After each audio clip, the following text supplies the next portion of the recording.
This video is about charting a text. The essential question is, how can charting a text help you understand it better? Analyzing the microstructure simply means that we're going to analyze every paragraph. You have to be able to answer these two questions. What is the author saying, and what is the author doing? To help you do that, I've given you some sample questions. Answering any of these questions will help you articulate what the author is saying.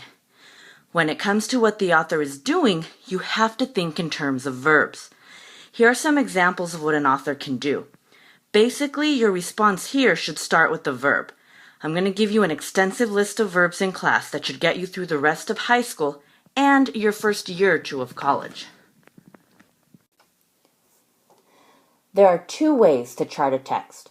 The first way is for when you can't write on the text itself. Instead, you would make a 3-column table.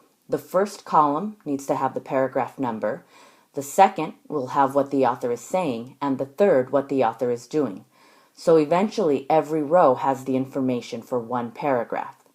The second way is for when you can write on the text. You would just write in the margins. You write what the author is saying on the left and what the author is doing on the right. Don't worry about copying all the text in the pictures on this slide. Just do simple diagrams in your notes so that you know what goes where for both ways of charting a text.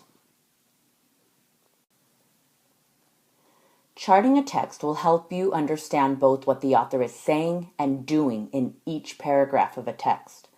When we talk about what the author is saying, we are talking about the content. When we talk about what the author is doing, we are talking about the choices he or she has made to construct meaningful paragraphs. Eventually, you will be able to write a statement that blends both of these things together to show that you understand the text.